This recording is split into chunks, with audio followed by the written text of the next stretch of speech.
huge win for the boys as they get back into a winning streak. Now it's 2 straight, 105-99 over the Milwaukee Bucks, and then off the road trip on a pretty good note.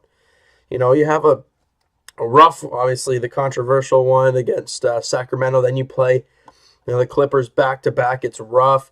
Then you go down south to Houston. You beat them, a really good team. You found a way to beat them. You go up to Milwaukee, a good team in a sense of they've got some pretty darn good players. Obviously Antetokounmpo. I mean, the guy is unbelievable.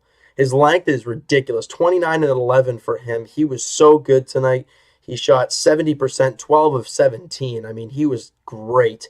However, the Raptors were just that much better. However, Milwaukee did shoot at 51%, so they didn't shut them down completely, but they kept them under 100 points. 99, but under 100. That's the first. Before then, they went 9 straight games with being over 100. So it's good to see the defense kind of find a way. I know they still gave up 51% of the shots, but they kept them under 100. I think that's the point you look at, and that's really what matters.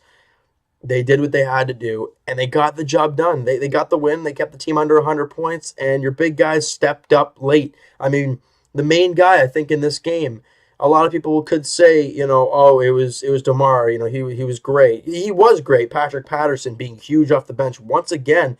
I mean, he was 3 of 7, 3 of 6 from deep, so he's 50% in his last 2 games. Both games, he shot 3 of 6. He was very, very good.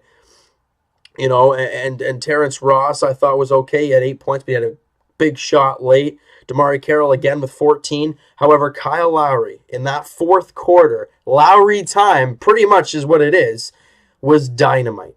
I think the Raptors were up 1 or 2. I think it might have been 2 late in the game. Like, I'm talking just over a minute to go.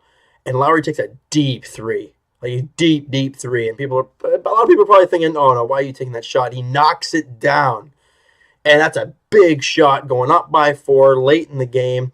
And it's like we said, it's Lowry time. Because then late, Antetokounmpo driving to the lane. Lowry pickpockets him. Goes up for the layup. There you go. Seals the deal. And that's just clutch Kyle Lowry as we know it. He's so good in the fourth quarter and overtime and just late in the game. He didn't have any points in the third quarter, yet he had 10 in the fourth. He was so good in the fourth quarter. So good all game, though. His final line was 19 points, 5 boards, and 6 assists. I mean, overall, it was a pretty good game. And DeMar DeRozan, as much as his percentage he shot 50%. It was lower to start the game, but he did pick it up. So he shot 50%, 26 points. He had 7 rebounds and 4 assists. I can't be upset with that. Guys, his average last year was 23 points. He hasn't gone under 23 much this year. He had 26 today. Yes, he was averaging, crazy, just ridiculous numbers. He still averaged, before this game, it was 30.5 points. That's probably going to drop south of 30, but we can't be mad at that. He's being so good, and it's just DeMar DeRozan has been so good in other aspects. As we talked about in the last video, he's just doing so many other things to make this team better. JV I thought was huge in the second and third quarters. He was really good. Damari Carroll, he's finding his stroke. He was 4 of 9 shooting, but he was 4 of 8, 50% from 3-point line. I mean, everyone's been shooting really well from deep, and I think we're all happy to see that. Corey Joseph added with 9 points himself. Bebe with 4 fouls in 16 minutes. He had a rough night. However, he did have 4 blocks, and he did have some active hands because he's so lanky, right? Really happy overall with this game, though. The guys came out on top, and that's really what matters. Now they come home, if I'm not mistaken, for a 6-game homestand, starting with the Philadelphia 76ers.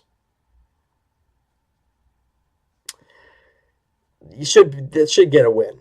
I mean, yes, they do have Joel Embiid, who's been absolutely unbelievable to start the year. He's been he's really shown why they miss him, right? 17.8 and 7.6 boards. I mean, he's been really good this year. But this Raptor team shouldn't have a problem beating them. Fingers crossed, touch wood, they shouldn't have a problem. But the way they play today, if they can play like this, and if they can play the way they did in Houston, I think they have a really good chance of taking out, Philly. I mean, I think they have a good chance no matter what, really.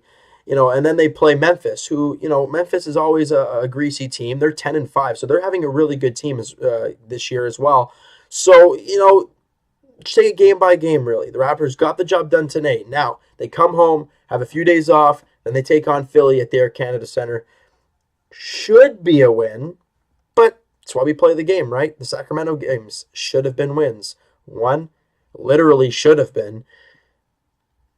That's why we play the game. You never know, right? So, you know what? Let's leave it there. A great win at that, and we'll talk we'll talk about the games coming up, right? So that is going to do it for this video, guys. If you guys enjoyed the video and you enjoyed the game today, because it was a very entertaining one, I think that's for sure. Hit that like button. I do appreciate it. Hit that subscribe button if you haven't already. Join the clan, crew, whatever you want to call it. It's a blast. Comment down below what you guys thought of the game, who impressed you today, and we'll talk to you guys tomorrow night. Leafs edition, Leafs and Caps on Hockey Night in Canada. That's going to be a doozy. And Monday night Raptors edition, Raptors 76ers. We'll see you guys then.